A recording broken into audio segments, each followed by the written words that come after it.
Yeah, we can.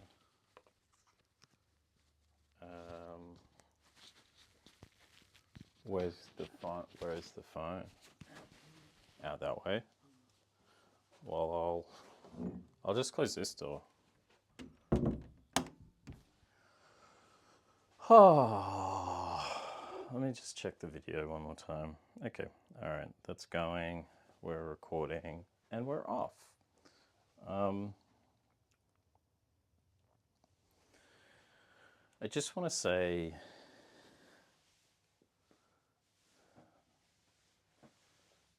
something. Just give me a second here. Cass, you can cut this out.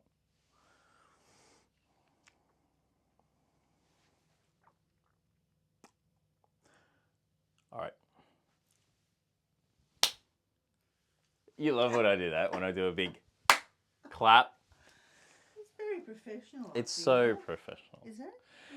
It's so professional, and I feel so professional sitting in the study with my mum. Again, episode 3, off and, racing, I guess. I don't know whether I'd call it racing, but... I don't think it's racing. I will say, if you're joining us for the first time and haven't already checked out the YouTube channel, please do. It's youtube.com/thebarrowpod. There'll be the unedited versions of the podcast up on Saturdays. I'm putting them up. And, yeah, you can go check those out. If you want to watch us, if you want to see us,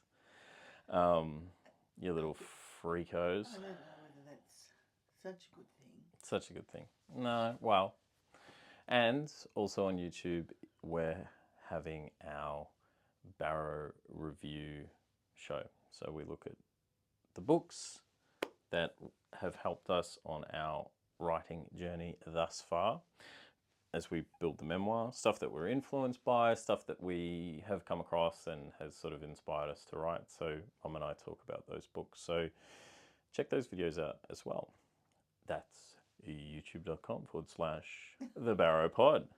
Hey, do you like that? Do you like that little plug? Oh, yes. Yes, that's professional as well. Very professional as well. Good. So I was thinking this episode, well, I've got quite a bit on my mind. What? There's so much to pick from. Yeah, sure. So let's plunge into something. Well, a few things. Like I was having a little ramble to myself where I was thinking about, dysfunction, right? Like, we have this dysfunctional families scenario, and I mean, a lot of people do, but I was also thinking about like where people lay the blame for things like this.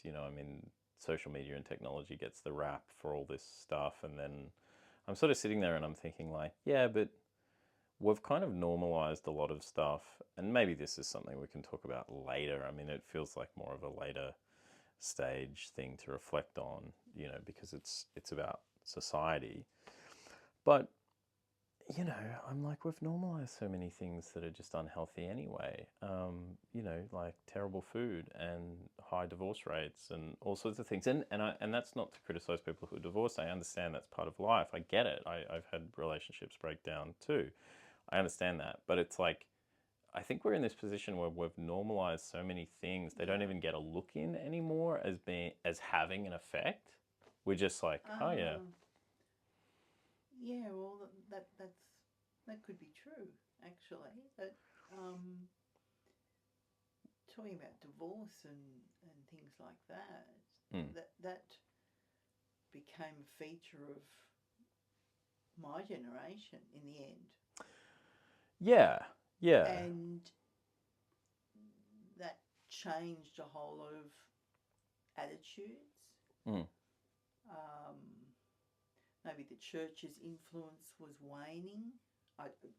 I'm making huge generalisations. Of course, yeah. And different legal setups. Certainly. And my age group divorcing and then trying to work that out with children and access and well, that's the thing. It's like we're purportedly experiencing this mental health crisis right now, right? Like that's widely assumed and widely sort of accepted that people aren't doing very well mentally. And I'm sort of like, well, yeah, because everything about how we live is horrible. Like it's not this sudden weird thing. It's like, you know. So do you think that's a bit of a reaction to societal changes? Like in those terms, like if you want to make huge generalisations, the family unit changed. Yeah. Mums went out to work. Yeah. Leave to have to, family leave is not very long. So then you've just got whole changes from that episode. Well, I just sort of woke up thinking about this morning where I was like, I don't know, because, obviously I'm trying to record things and write things, and sometimes I'm a little scattered and all over the place, and I forget to eat and all sorts of ADHD related rubbish. But like, I'm kind of like, I'm like, oh, is this me and my relationship with technology? And I'm like, I've spent as much time on my computer as I spent in front of the television as a kid. Like, there's no difference, right? And I'm like, and then I'm like, oh, people don't spend as much time outside in nature. And it's like, yeah, because mum and dad don't take them out in nature because parenting got... Mum and dad too busy. Parenting got handballed onto educational institutions and teachers. Teachers are meant to teach children every facet of life now, not just educate them. And children are at childcare centres at a young age. Yeah, and again, this is no one's fault. Like, if you're a parent who uses daycare, like, of course you do. It's not your fault. Like, the point of my comment is not directed at any individual. My comment is like, the world we're in and how we live is not designed. I mean, you're eating fat, salt, and sugar infused food at every turn. You spend 3 or 4 nights with mum and then 3 or 4 nights with dad. You, school teaches you that, what outdoors looks like maybe once a year on a school trip. Like, is that really going to produce a particularly well-adjusted, emotionally and psychologically stable individual who can handle the rigors of day-to-day living? No. Yeah, and then the special things are factored in, like the family excursions, which would have been just a normal picnic at the weekend, are now big things. And then children are also factored into heavy timetables of activities after and before school.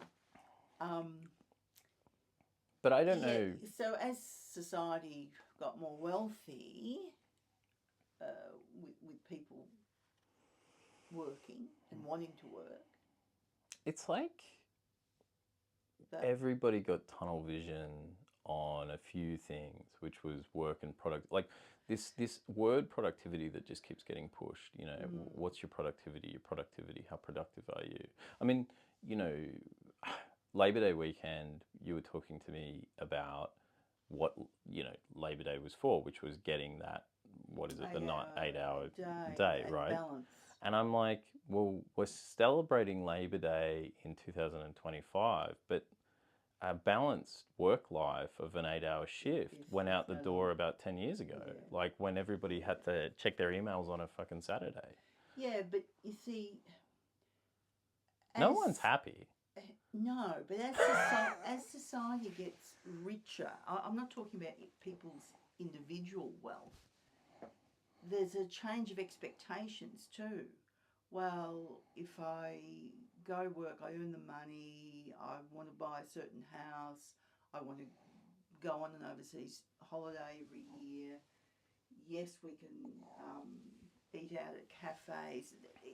It all happened at the same time as people coming into more wealth, and I'm talking generally here because now there people are are some not. people People are really struggling. are absolutely struggling. Mm. But that's been the change in the broader society. But see, I just don't know. Like, I mean, I come back around and back and forth on these things because it's like I grew up in a situation where I didn't really have access to you. You were at work all the time. And then, you know, like I saw my father on weekends and that was horrible anyway. I didn't want to see him. And, you know, but then like last week we were talking about your delusion of, or maybe it was the first episode, I can't remember now, but you were talking about your sort of delusion of your idyllic childhood in the country. Like you were out in nature, purportedly you came from a stable home environment, you had mum and dad in the home, Yes. and yet, you know, the result of all that has been bewilderment and confusion and True. you know, a lot of unhappiness. And I think, I guess I'm sort of, I just don't know how to feel. Like different things at different times are, you know, purported to be the cause for all our problems. And I'm like, I just don't know. I don't know. No. But I was thinking about this in relation to how this all came together in my mind was I was also thinking about fear. I was thinking about childhood. I was thinking about fear.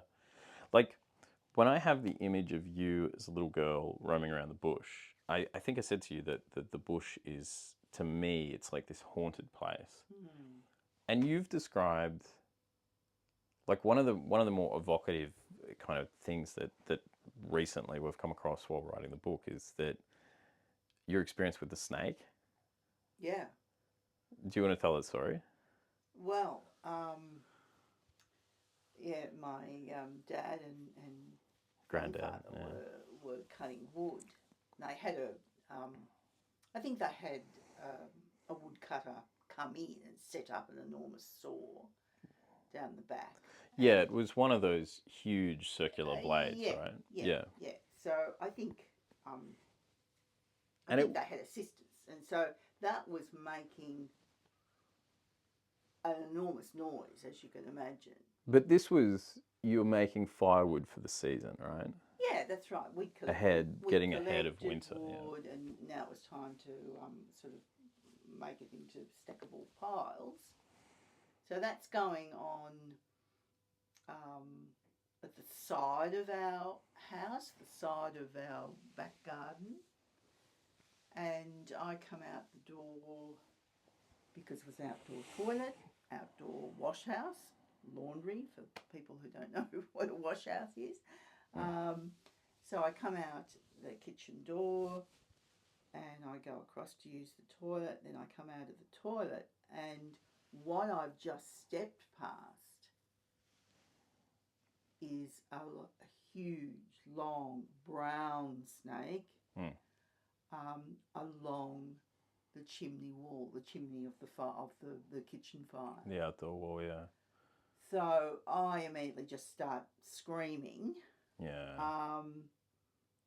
And my mother comes out to investigate, and she looks down, and it's there. Yeah. My dad and Pop come and deal with it. Yeah. So I'm obviously making enough noise for it to be heard over the saw. But I don't think that was the only snake experience. I think I'd had a snake experience because I used to wander the playground around the little rural school, and we had seats outside where we would have our play lunch. And I remember, again, another weekend when I'm just playing around the school grounds on my own, because it was a fantastic, we had Peppercorn trees. Yeah. Peppercorn trees. And one in particular was just so beloved by the class group because it just had the most easy branches for climbing. And I used to love having it to myself the weekend and sit on the favourite branch, which was just exactly like a seat. Anyway, it must have been one of those days, and I was just having a spell on the seats on the ground, and there was a snake under the. No, I don't know whether it was under me, but it was under one of those seats, and of course I probably went running home to get Dad to do something about it. Yeah. If it was still there, I can't remember that bit. Yeah. Whether it was dealt with or whether it went away, but it probably was dealt with because it would have been just sort of sleepy. Yeah. But like, I mean. So I had dangerous, in inverted commas, encounters. I mean, they're scary. Brown snakes are like super poisonous. Yeah, that's right. Like, they can kill you, you know. And I think there were stories of my grandmother, like getting rid of a snake under the house. I'm not so sure whether that was in that township or whether it was when they were really living in the bush. But, you had those thoughts of snakes under the house too. Yeah, of course. Yeah.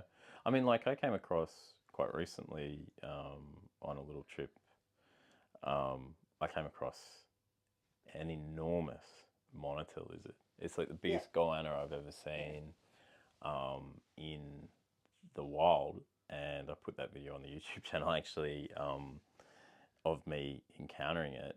And when you showed me, I couldn't see what I was looking at.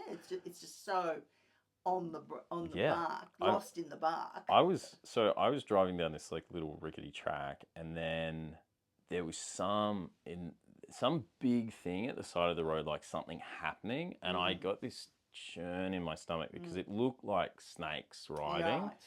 and I went, oh God, you know. Yeah.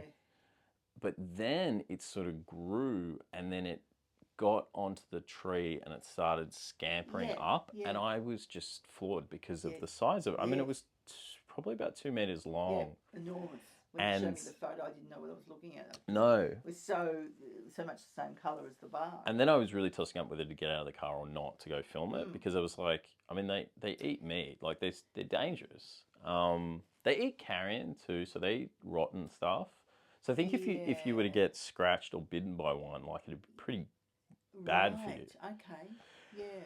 But I was also like, I can't believe what I've seen. So I got out of the car and I took the footage, and it was, well up the tree at that point. But like that was terrifying. And I'm like, but I also didn't know that those were in the bush. I've seen those so close. at a distance down Gippsland. Yeah. And at a distance, I mean, on a walking path, and it's a clearing, and you hear a bit of a rustle, and you hope to God it's not a snake. Yeah, and then they just appear. They're still like the dinosaur. They're dinosaurs. Yeah. They're scary. But they really, I suppose they move fast when they're. Oh, they do. They have that funny windmill leg walk. Yeah. But look, I think it sort of strikes me that you're an anxious person, like you're a very nervous person. And then you had these encounters as a child, but you also seem detached from the sort of tangible fear, like, because you said to me that you would also just go at night from your house to the schoolhouse. I was going to say, I'd walk down the path with a torch and with the big key for the schoolroom to get some blocks or some more books to read or something. And I'd be aware that it was dark, but I don't remember. Well, I don't think I would have done it if I was scared. Like, I think in the moment I'm aware and I do it quickly. Yeah. But see, that's odd because I was going to say, I mean, I did have that bush upbringing. We fished from the, edge of the Murray and the edge of the Goulburn, so, you could fall into water at any time. And I couldn't swim. Yep.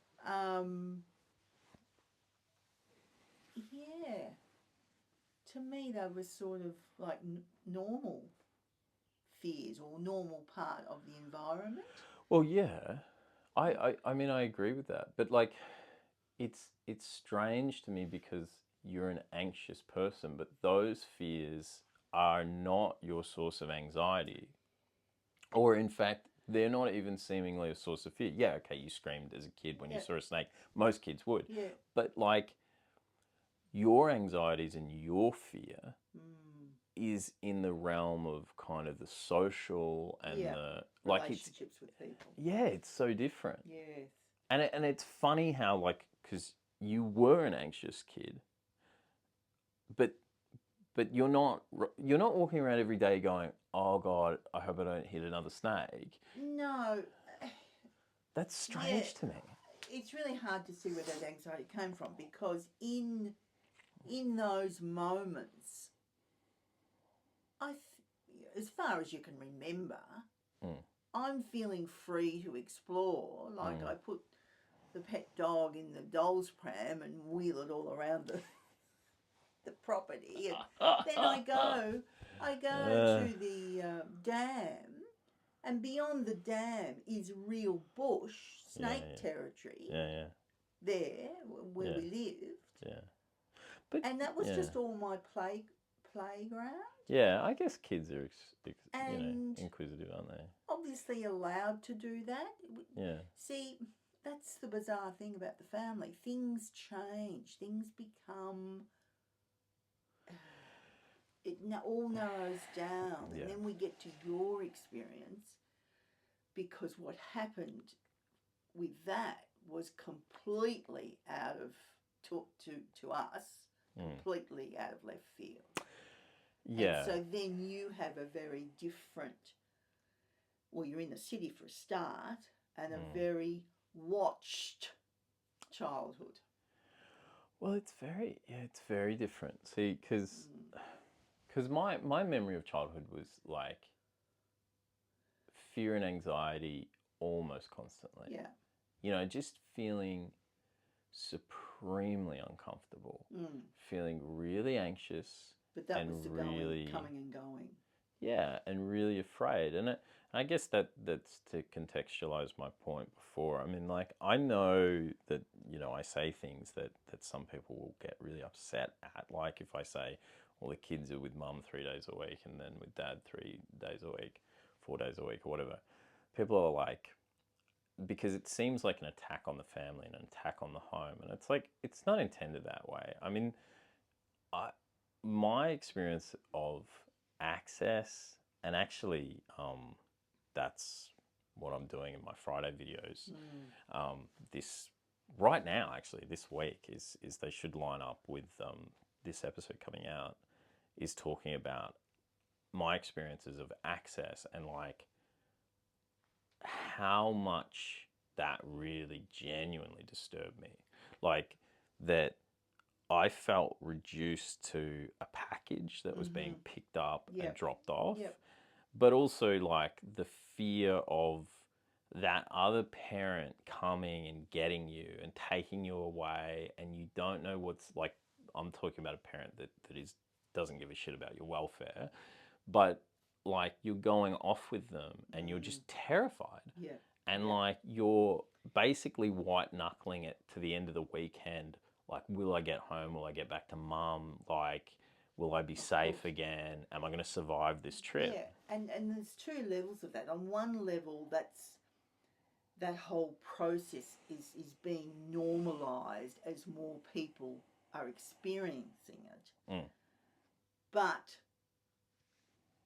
deep dive into the feelings, there's nothing normal about it. And then, of course, put the layer of the people you're leaving behind, mum and grandparents, who can't normalise it in any way.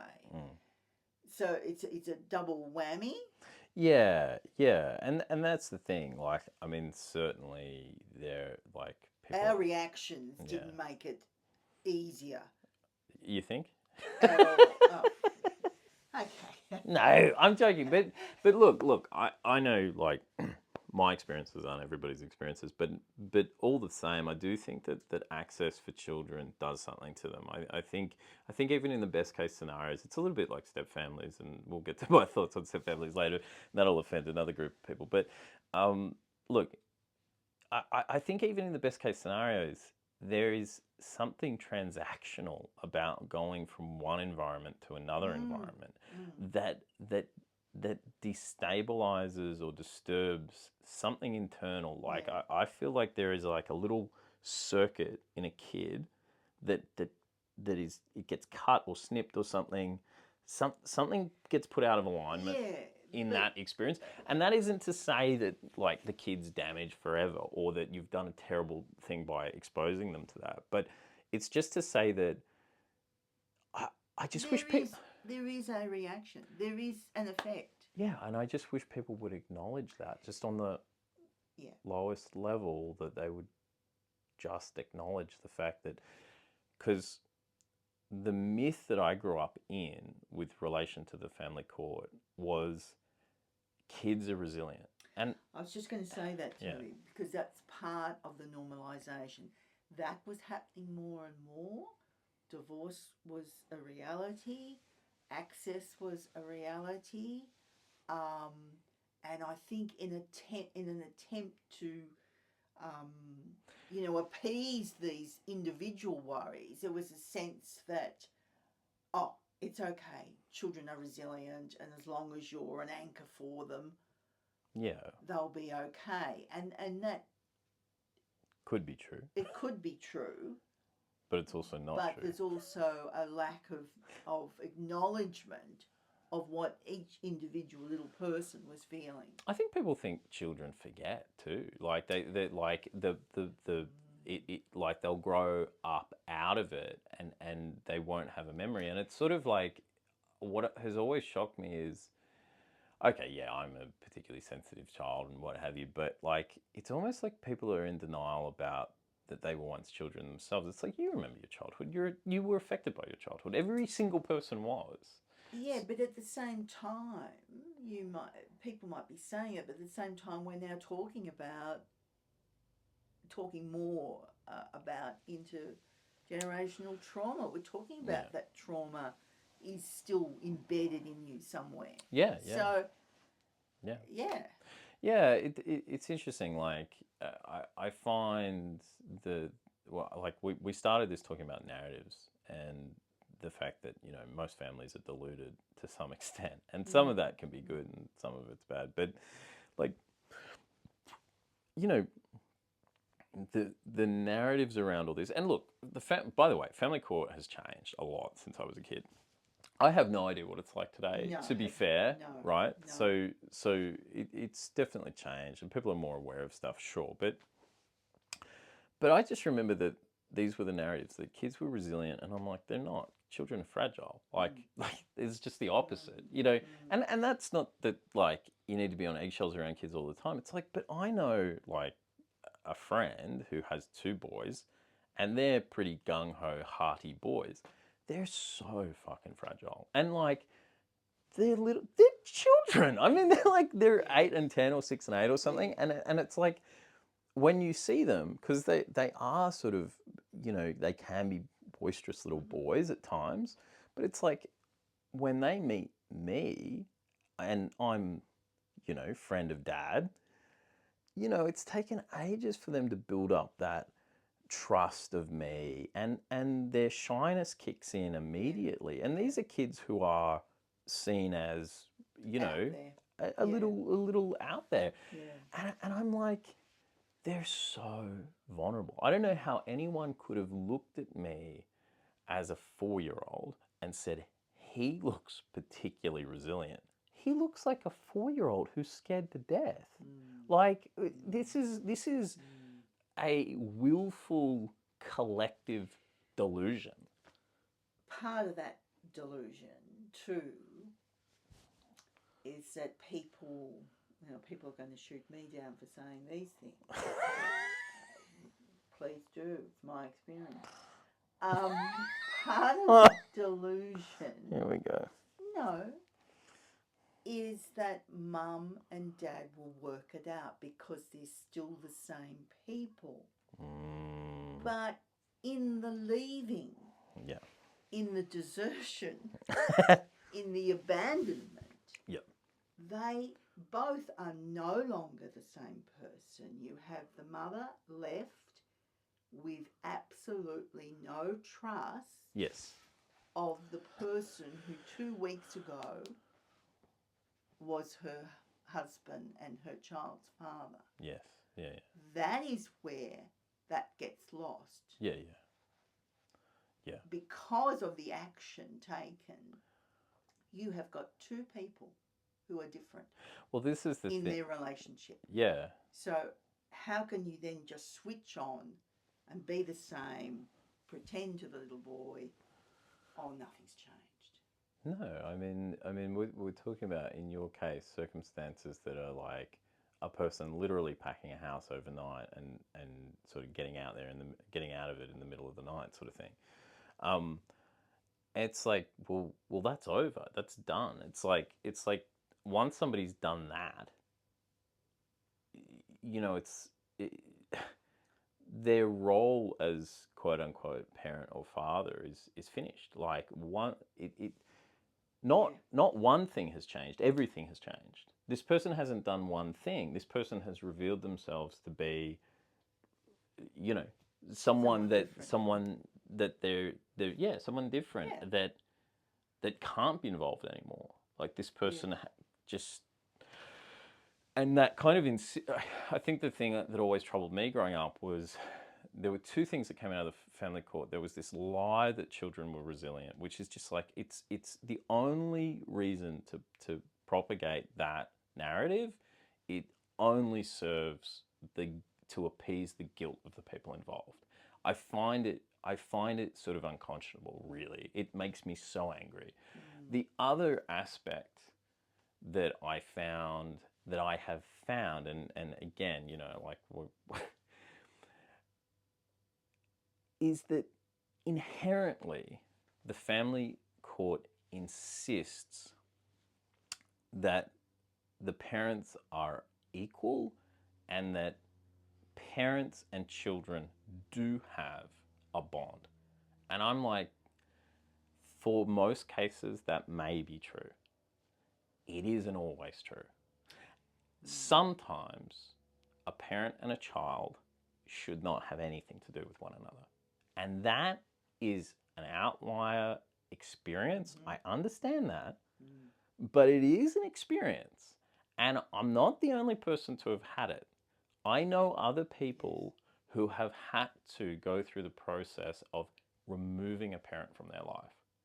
You know, I've met several. And the more you talk about this stuff, the more people feel okay to come and tell you. Yeah. And I think that always drove me nuts as a kid, was like, why are we playing this game? Why are we insisting that this person, my father obviously, should be involved in my life in any way? This person, like, they're not there. Like, it's, you know, and I have really mixed feelings about that. Like, that causes, like, these are not easy things to say. Yeah. And I'm also, you know, I've had mixed feelings over the years, and why I've never really said them out loud before, or you know, public facing, is because, you know, I don't want to hurt people's feelings. I don't want to cause distress in other people. Like, I actually don't.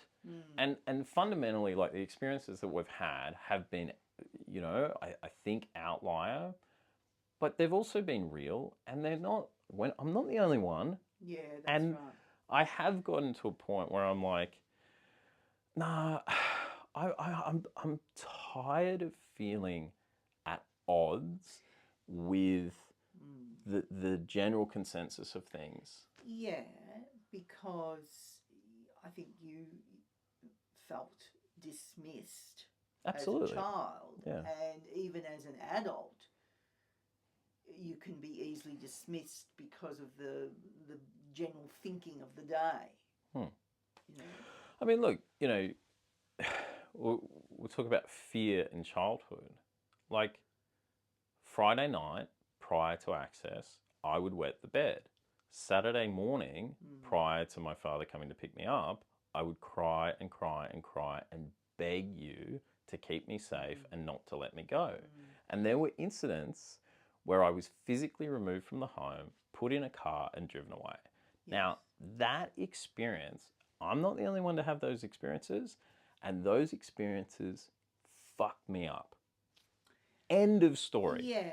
And if that makes people upset or they don't want to hear it, well, then don't fucking listen to the program. Don't hear it, because that's your experience. And my experience of that is pushing you out the door to that, because I'm fearful of the structure in place. You're fearful of... I don't know what I'm fearful of. Well... You know, there should have been more action taken. But I was also unsure of how the father figure would react. Yes, I know. And this is the thing, is that, like, he had already proven himself to be really pernicious and aggressive legally. Yes. And so it was like, you don't want to give him ammunition. I understand that. Yeah, look, in our situation, I did not want to rock the boat because we had a pretty good setup. Yes, I understand that. I do understand that, and I get it, but like the horrifying thing is that, like, you're dealing with somebody who's ready to weaponize a child and to use a child's welfare as something that can be bartered about. Yeah, that's right. And it's like, I felt that in my bones. Like, I knew that I was a pawn, a chip, that he would play one way or the other. And that's how I felt, you know. It was just this constant dehumanization that I am really just something that's either going to be leveraged or targeted or weaponized in one way or the other. And that, I mean, you know, I've said it 1,000 times. It's like that, the damage of that. But what's really sad, and as it pertains to us reuniting and getting together to sort of write together and put our experiences down, is like, that damaged our relationship permanently, because I saw you as someone not standing up for me enough.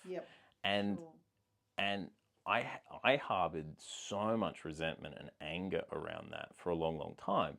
And look, part of me still does. There's still a kernel of, you know, like, just like some frustration.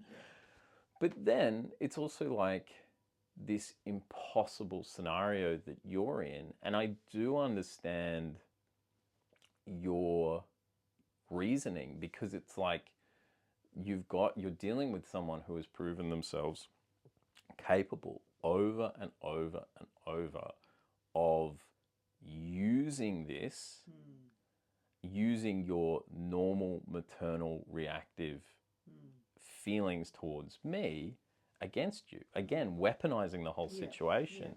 And really for no reason except to inflict damage. I mean, this is someone who has no interest, but is absolutely loving every opportunity to bully and, you know, muck up things. That's right. And it seems like, and maybe this is a lot for one episode, but reflecting on that, I'm like, that is just,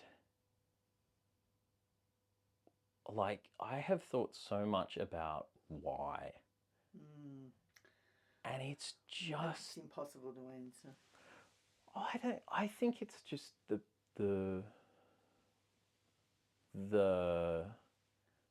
hatred that has manifested in someone who has felt so rejected by society their entire life. And it's like, they've finally got something. They've finally got some authority, power. Power that they can wield, even if it's against their own flesh and blood. Yeah. Yeah. Yeah. And that's because the kind of...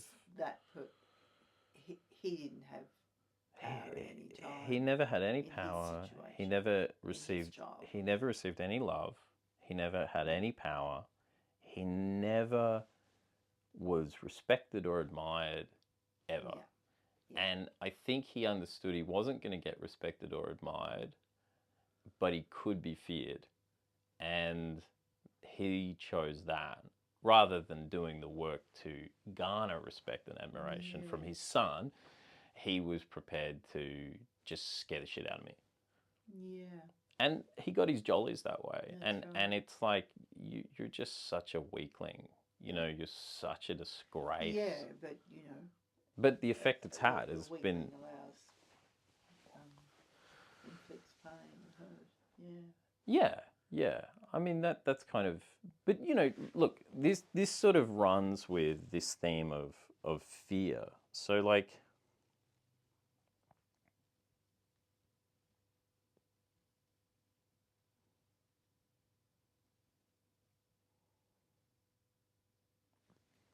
Yeah, so that's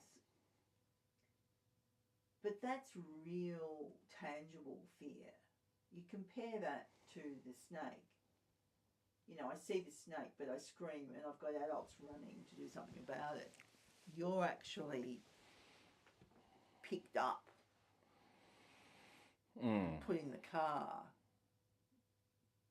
by this person who you have no confidence in. It's Yeah, whose instinct is really to deprive me of stuff. I mean that's the other sort of bullying thing is that and we'll get into this more later maybe, but like his psychology was always like he completely disconnected from me as his son. He saw me. This is my interpretation. Yeah. He saw me as a child that was loved. He saw me as a child that that had everything. And was going to have again more than what he had. Yes, and he started to get extremely competitive and angry about that. Like it was like a jealousy. That's how I always experienced it. So like my experience was I would be with you guys. I would be with you and your parents, and it was sort of like he would go, "Well, you get to enjoy that. Now you're with me, and I'm going to show you what it's like not to have those things." So, like, you would feed me. He would take food away from me. You would make me feel comfortable. He'd take blankets off the bed. Like, it was this constant sort of just trying to undermine me. And that was always my experience of him, that, like, he wanted to make things... Over a period of years, he sort of mellowed after a period of time. But in the immediate years... And in the immediate years, you are a tiny little boy. I'm 3 and 4 and 5 and 6 years old. 4, 5, 6. Yeah. And so he knew and that... you felt that in your bones. Yeah, he knew that I was cared about. He knew I was loved in a way he had never been. So when I was with him, he seemed to desire to cause as much distress in me as possible. Like it was, I know you get, the pillows plumped at home. There'll be no pillows here. There'll be no, and it was like this meanness would just come out, like this literally taking things away from me. Well, that was certainly the person that I was dealing with, and that's what I meant before when people say, "Oh, well, he's your husband," and he's not. That's gone. Gone. Yeah. And that what you were describing now was the volatility, the unpredictability. Yeah. The anger. I mean, he was so filled with rage. I mean, he would just scream. Yes. It's like I'd spend 2 weeks with you guys, and life would go along. I'd spend 32 hours with him, and I'd be screamed at. I'd be like threatened, and it's like I'm barely even with you. How are you this enraged by me? Well, I think in that instance, and that's what you're referring to, you represent. Yeah, You represent what he didn't have. Maliciously left behind. The family that actually cared for him, and then who he decided he hated. and of course you, little innocent boy, still represented that. Yes, and it's so bizarre and so twisted. And if you're listening to this, it happened. Yeah. I mean, that's the thing, is that, like, yeah, these aren't stories. These are things I've wrestled with in therapy for like 14 years. Yeah, like, what, right. And that is my whole, that is where all my difficulties in life have stemmed from. Why did this person treat me this way? Like, I still don't understand. You know, I mean, I've rationalized it, but it's like, why was this person who I loved, you know, like, when he left, I was so distressed. Like, where's Daddy? You know, Where's Dada? yeah. And it's like, why did you do this? Why did you do it? Yeah, so I don't understand. On that level, he didn't even know how to cultivate that little boy's natural feeling. He destroyed that. Yeah. And that's the thing. And that's the thing, is that you have all the power in the world over a child. Yeah. Like, your child naturally admires you. Yeah, of course. Like, they look up to you. You're their dad. Yeah. You're their mum. Like, whatever. Yeah. You have so much influence and power and over that child. Why would you not, you know, but he like, his weakness is his inability to see any of that. No. You cannot register, you know. But that was my experience of childhood, was being reduced to what I represented. Yes. And unfortunately, that started to take on a dynamic with you and your parents as well. Like, to him, I represented something good, so I was treated badly. To you, I represented something good, so I was kind of heaped on with attention, but it was it was golden boy attention. It wasn't genuine emotional connection. There was a lack of authenticity to it, and that's how I kind of got caught in the middle, was like trying to sort of counter balance, but really not doing that. I always said, like, my successes and failures never belong to me. So if I succeeded, both parties, like my father's side and my mother's side, would sort of claim the success of me as belonging to whatever they'd done for me. If I did something wrong, both sides would blame the other side. They'd say, like, your parents would say, oh, look, he's just like his father.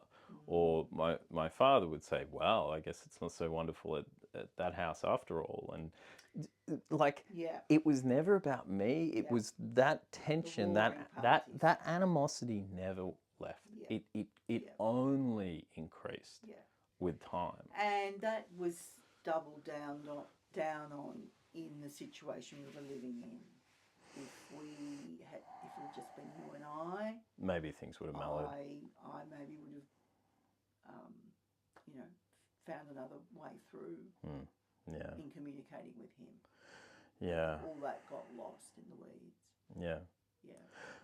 Last thing, and how I kind of got, it came up on the last episode, and it was like in my head. I was like, hang on, I want to talk about this. And coming into today, thinking about fear, thinking about the bush being quote unquote haunted, and sort of childhood fear, as it pertains to your upbringing of an experience of life in a rural school, and your grandfather working in rural schools. My father. Sorry. Your grandfather. My grandfather, your father working in rural schools. Minor historical true crime event that if you're an Australian true crime podcast, like if you're a Case File or I don't know, whoever else is out there, I really want someone to cover this. The Faraday School kidnapping. So that was a rural school, and I'll bring it up on the laptop actually, because was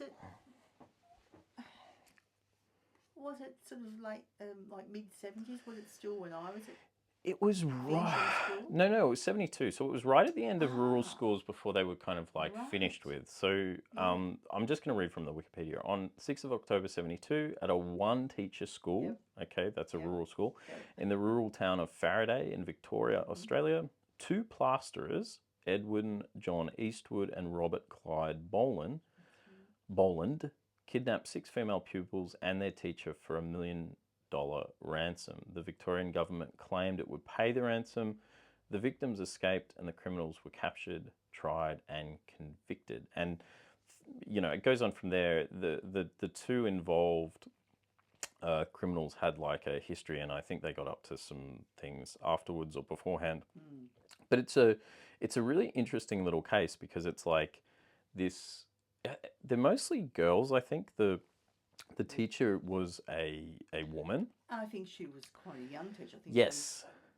She was, not, fairly fresh out of teachers' college. And it just made me think like you're in this remote little school and idyllic situation, and 2 guys show up with a gun and take you all hostage in a van, and you know, they survived, and there's actually, you know, there's quite a bit about it online. You can find articles and you can find things from the victims' perspectives. But if you know anything about that case, or you're somehow connected to it or affiliated with it, or if you have a podcast that does true crime or anything, give it some more coverage. Get in touch with us if you want. We've got an Instagram at the Barrow Pod, and give us a hoy, you know. It'd be good to hear from you. So I just find that fascinating, and that and then it was sort of after that a lot of closures and it's one of those events, right, that spells the end, right? It's sort of, but it also signals a changing world. It's 1972. Yes. It's that 50s, 60s idealism is kind of over, and now you're going into a different time. Rural schools are closing. They close down more and more after that.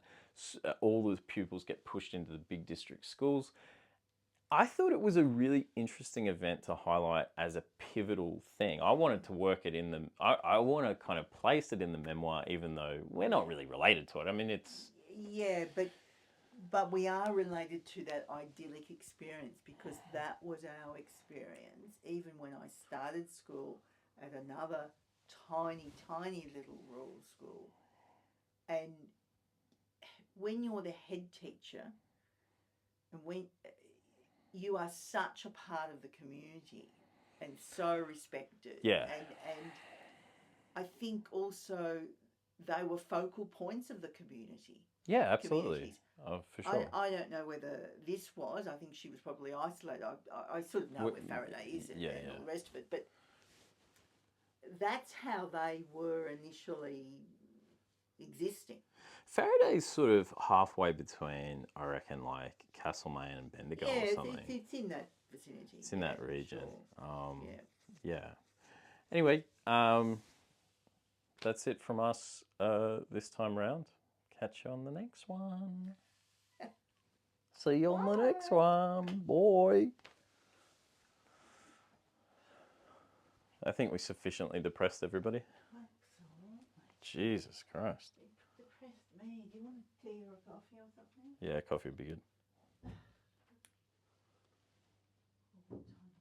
That was 53 minutes. Oh my God. Bang on.